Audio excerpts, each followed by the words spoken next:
Over the last decade, we've all watched the heartbreaking experience of refugees fleeing their homes because of war, conflict, or persecution. Most often, I think that we think about the challenges that families and individuals face while actively going through the process of resettlement. The dangers of overcrowded boats, the journey to the overcrowded airport, the heartbreak of not having access to food, water, and shelter, and the grief of leaving one's home behind. But there's also another huge part of the refugee experience that we often pay less attention to, or at least I know that I historically have paid less attention to. And that's the unique challenges that refugees face once they're settled into new communities. One such challenge is access to healthcare. Imagine being a mother and traveling to a new country with your children, and you need to see a doctor. Your kids need doctor's appointments, but you don't have the information, the time, the understanding of the local language, the documents, etc., to actually go. And so you put up your appointment, and then your health problems go untreated, and it actually makes your life more challenging. That's the problem that our guest has set out to solve. And he did so in a creative way.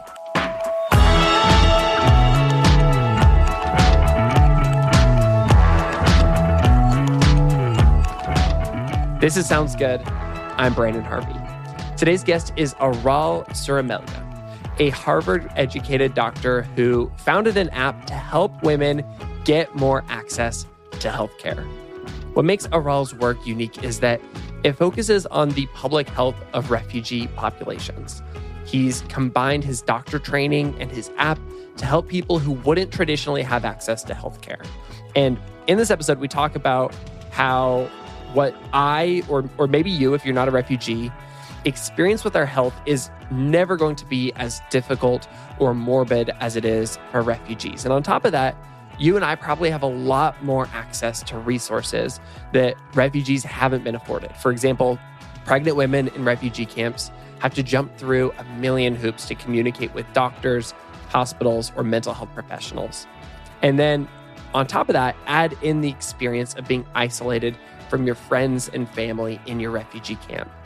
And on top of that, negative health experiences disproportionately affect refugees. But Aral's solution is this mobile app that can provide pregnant refugee women and refugees in general simple access to healthcare. Plus, it'll help store their vitals, their vaccines, other relevant information for themselves and their families. In today's episode, Aral and I talk about his interest in helping refugees maintain their physical and emotional health and the unique ways he's chosen to step up and make a difference for refugees in his community and around the world. While the crisis continues, Aral's message is clear. There is a solution. I love this episode. I think you're going to love it too. So let's jump straight in.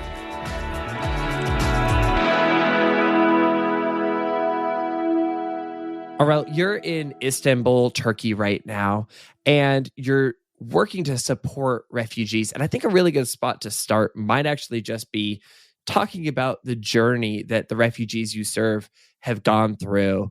How did they end up in Turkey, and what does that journey look like for them? So the Syrian crisis started in 2011, and you might know this, but it is deemed as the largest refugee crisis since World War II. And Turkey is a immediate neighbor of Syria, and pre-war we would actually visit Syria a lot, and they would visit Turkey a lot. So I think it was kind of normal that once there was a pushback and conflict, they kind of flee to Turkey. And one good thing that I'm quite proud of my country is that Turkey implemented an open door policy. So they didn't really stop refugees in the borders, but they allowed them to get in. But it is still a huge trip and a traumatic experience for them because they left their houses quite urgently. So it was not they didn't really have much time, and they came through the borders, and some of them, the lucky ones, were relocated in the refugee camps near the Syria border. Some of them had to kind of flee to the larger cities. because I mean it's almost 4 million people that arrived in Turkey, and you can imagine it's not that easy to put everyone in a refugee camp and serve them better.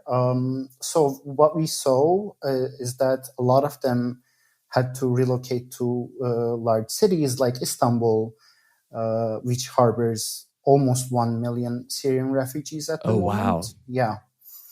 And they're basically trying to find a job and housing to navigate the life in Turkey as refugees. I've gotten to spend a good amount of time in refugee camps around the world, especially back when I was a full-time humanitarian photographer. And I know that there's a good amount of diversity in what housing for refugees can look like. I've seen anything from essentially tent village communities to kind of more temporary structures to communal housing. And then, of course, I've got friends who are refugees here in Portland who just, they live in a house across town with their family, or they live in an apartment. You say there's 1 million refugees in Istanbul itself.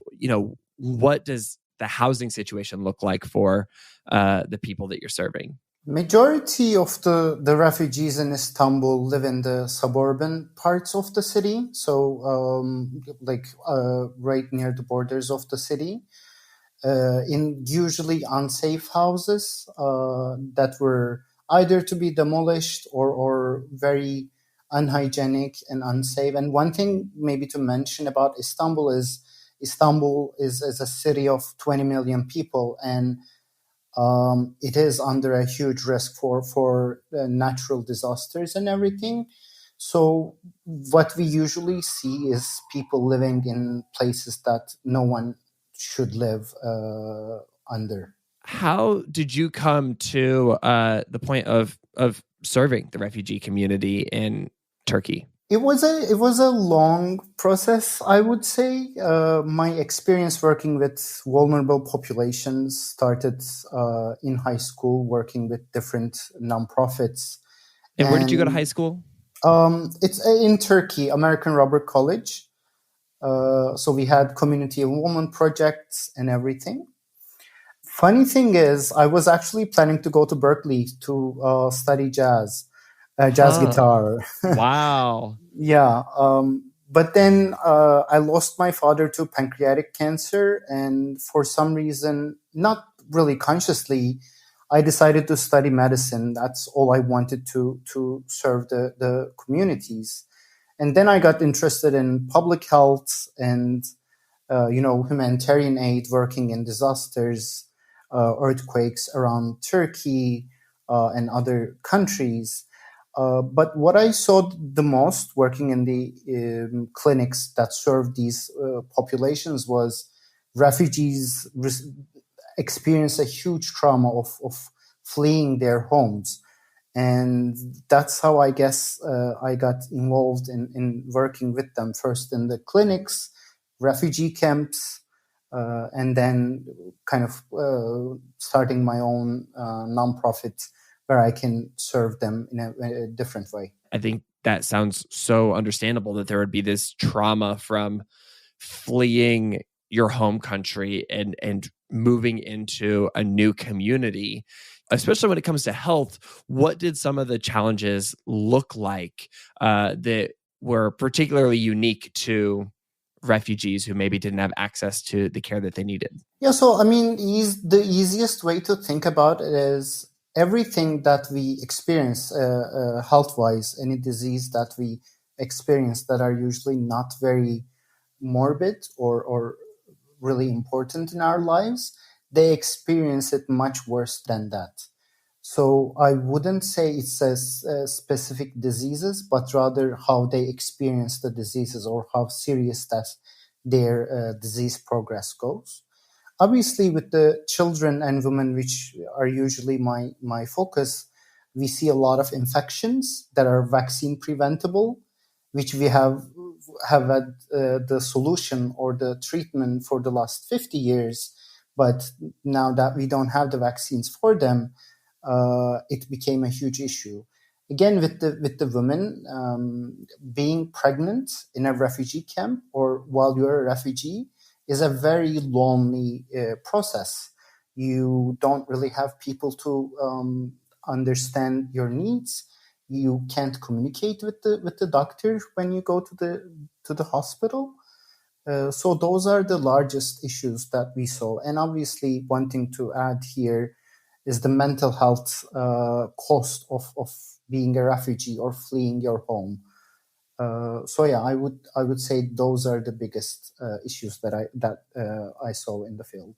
I'd love to zoom in just one step further, and maybe you can help me understand why everyday health concerns that you or me might experience might disproportionately affect refugees.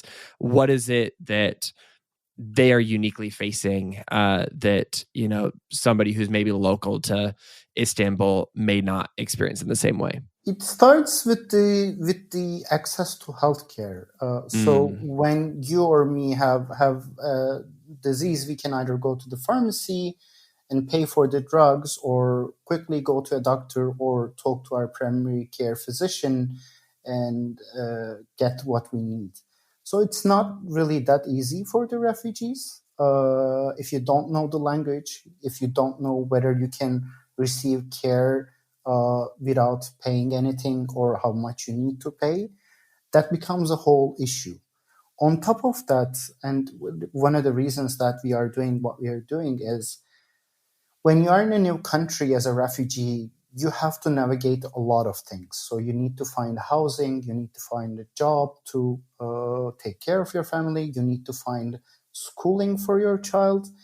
And that's when the health or your health needs loses their priority until they become a serious, very serious issue when you cannot really do other things anymore. So I think those are the critical points that we saw. And obviously, living in unhygienic or unsafe conditions do bring a lot of health risks with them, especially for infections, the chronic diseases where they cannot get the medication they need for a longer time and everything. So yeah. I think it's really helpful to hear some of these specific unique problems that refugees may be facing once they arrive in a community. Because I feel like for me, when I think about refugees, I just think about, all right, let's help people get to a final destination that's safer. Let's help them resettle. I think that's been a big focus with what's going on with Afghan refugees right now. Is I'm mostly thinking about how do you get people to safety. But the reality is, once somebody reaches a point of quote unquote safety, they still have so many more obstacles to overcome, but maybe a little bit less attention. And so, first of all, I'm just very grateful that you are providing that attention to serve this community. But second, I think it's just helpful for me and listeners to hear that there are these unmet needs that there are opportunities to create solutions for. And you work to create solutions as a physician, but it sounds like you saw an opportunity to go one step further beyond your role serving people one-on-one, to ultimately create a tech tool that can help more people. Maybe you could tell me about HERA. Yeah, definitely.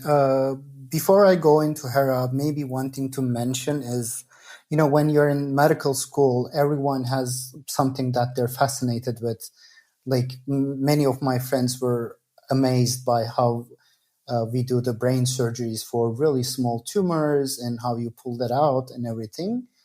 One thing that kind of fascinated me was learning that if we can get everyone or every child to wash their hands with soap, we would decrease the number of infections or hospital admissions due to infections by half.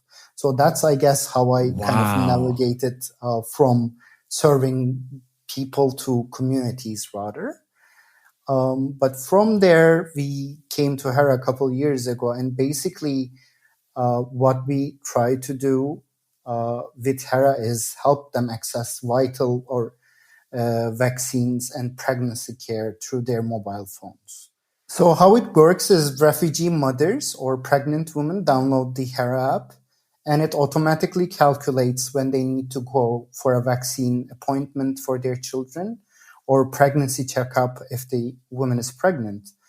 In addition to that, they can navigate the closest health center or call emergency services if they need one. And HERA can also keep their medical records in a secure and digital way in the app. So we're essentially just putting the health back into the hands of the refugee individuals themselves. So what I'm kind of pulling out of this, and let me know if I'm wrong about any of this or if I'm missing other things, because I'm sure I'm missing other things. It sounds like, one, this is just creating a helpful hub to say, this is the information you need to take care of your own health and to take care of, the health of your children and family. Making that just more easily accessible is like huge.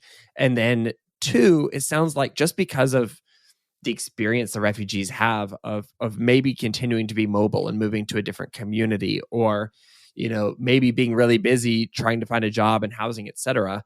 It's providing resources like reminders, or it's providing resources like giving you all of your medical information in a mobile, easy to kind of transport way, so that you can take control of your health even in the midst of unique circumstances. What am I missing? What other cool good news is there?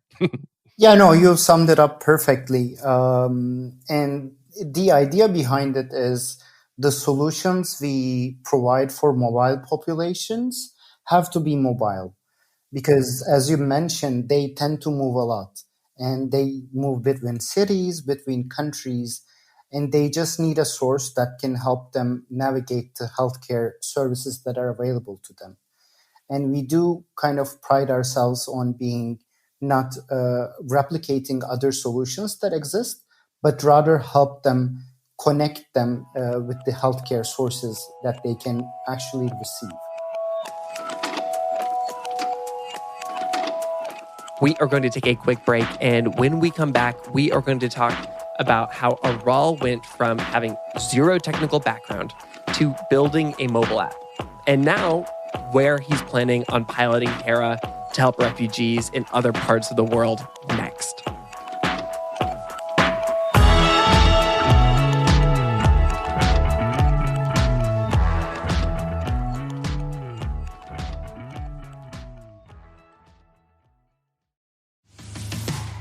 Sounds Good is sponsored by Breaking Glass. Breaking Glass is the podcast that hosts intimate conversations about women around the world. Their guests are bending systems and breaking rules to rewrite the narrative for women. And I know a lot of you have already started listening to the show. I've been hearing great feedback from y'all that you are loving this show. And if you haven't started listening yet, I really recommend you check out their most recent episode. It includes co-hosts Sabrina and Cassia, and they talk about what they have learned through the course of making this podcast. In the episode, they reflect on the audacious, gutsy guests whose stories, advice, and badassery comprised season 1 of the show. And the co-hosts also discuss conversations that left a mark and opened their eyes to the vast array of experiences that women around the world are facing. Sabrina reveals the episode that most challenged her, and Cassia shares how she has personally grown in unexpected ways. You can find this most recent episode of Breaking Glass podcast by just searching for Breaking Glass wherever you listen to podcasts. And you can also learn more at breakingglasspodcast.com/good. One more time, you can search for Breaking Glass and visit breakingglasspodcast.com/good. Sounds Good is supported by Moon March. Moon March is the agency that partners with causes, campaigns, and companies to create a better future. Let me tell you, the market is changing, but advertising agencies are clinging to the past. Their models are built to sell more, generate demand, and feed on consumerism. However, when 91% of millennials would switch brands to one associated with a cause, and 73% of global millennials are willing to pay extra for sustainable offerings, those old models don't work. Which brings me to Moon March. Moon March has created a new model. They serve as a creative ecosystem that builds teams around projects, teams of award-winning exclusive members with over 10 years of experience who've worked with the likes of Google, Reebok, Advil, Disney, Nike, AT&T, Viacom, Ciroc, and more. And the great thing is that this model grants you the access to world-class talent free from exorbitant fees. And on top of that, Moon March believes in process. Each team has a lead strategist to ensure all client-facing communication is streamlined and each project follows a well-defined process. Contrary to what some may tell you, creativity does not thrive in chaos. Just like freedom needs laws, creativity flourishes with structure. If you are a brave soul running a company, cause, or campaign that dares to rethink cultural establishments, Moon March is here to ensure your story earns the participation it deserves. You can learn more about Moon March, explore their past work, and get in touch at moonmarch.com. That's moon, MARCH.com.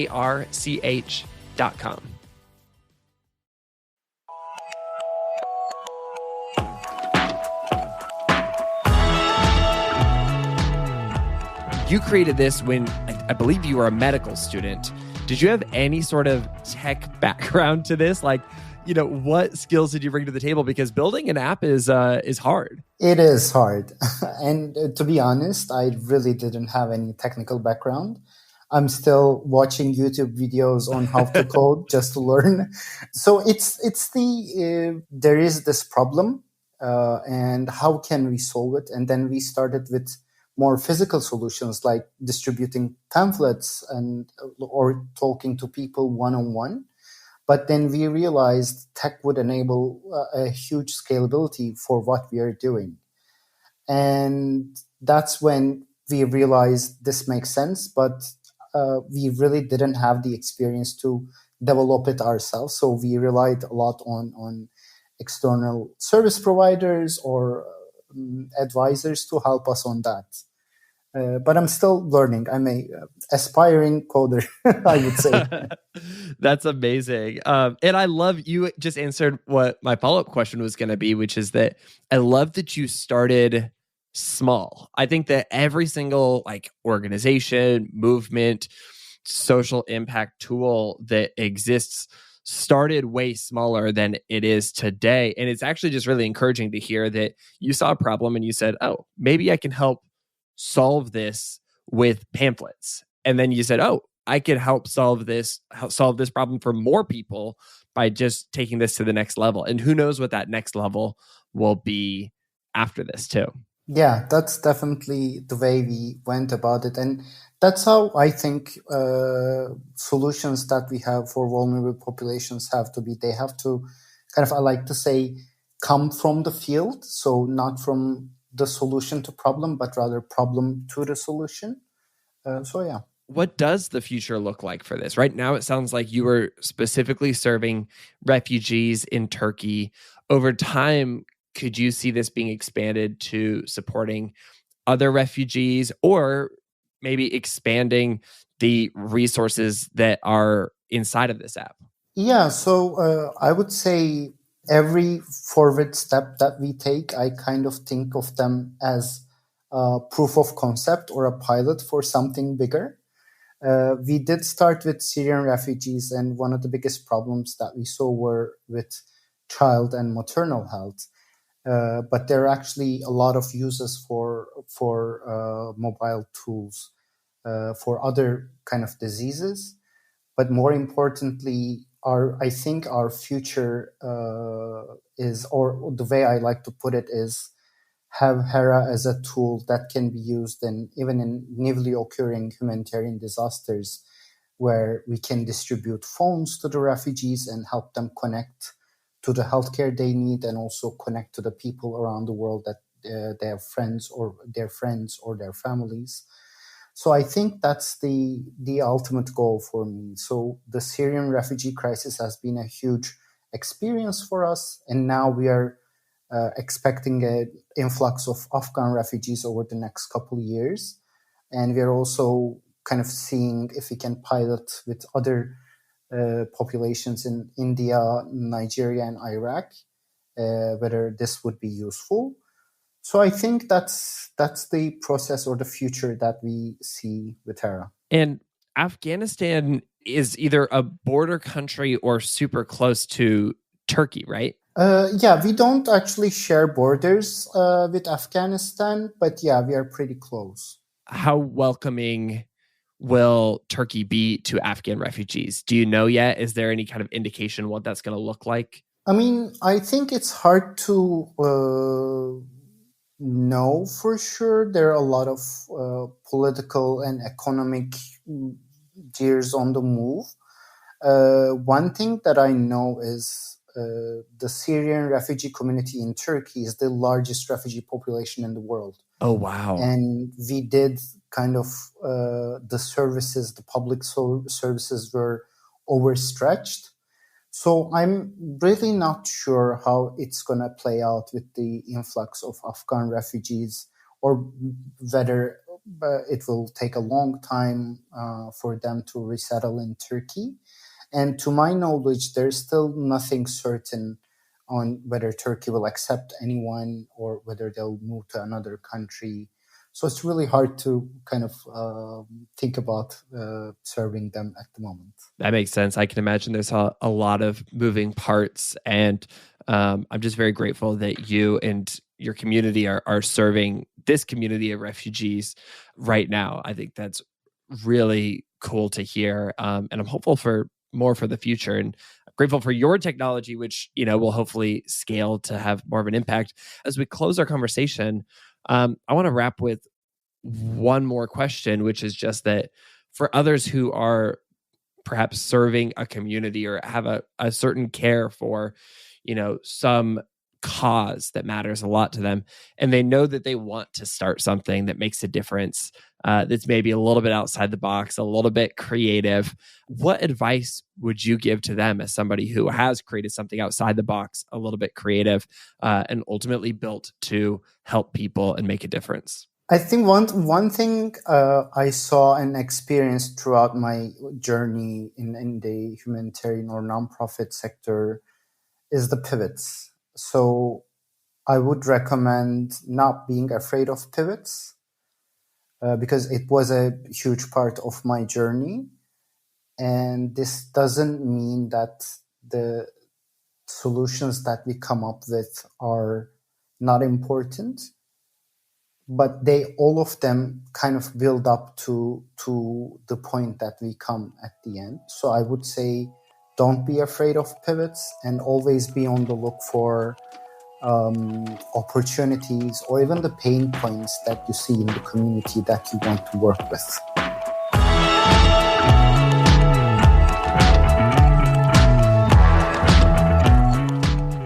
That's Aral Sürmeli, medical doctor, app creator, and founder of HERA. You can learn more and support HERA's work by visiting their website at project-HERA.com. That's project-HERA.com. This podcast was created by Good Good Good. At Good Good Good, we help you feel more hopeful and do more good. You can find more good news and ways to make a difference in our weekly email newsletter, our beautiful print good newspaper, or online at our all-new website, goodgoodgood.co. This episode is created by Sarah Lee, Megan Burns, Ria Bhagwat, and me, Brandon Harvey. It was edited and sound designed by the team at Sound On Studios. You can find out more about their work at soundonsoundoff.com. Please make sure to hit the follow button wherever you listen to podcasts so that you can get a new episode of Sounds Good delivered straight to your phone each Monday while you sleep. If you have a favorite episode of the show, please share it on your Instagram stories to help get the word out about good news and good action. And with that, that is a wrap for this week's episode. Go out and find one way to support the refugees in your community, and we'll be back next week with more good news and good action. Sound good?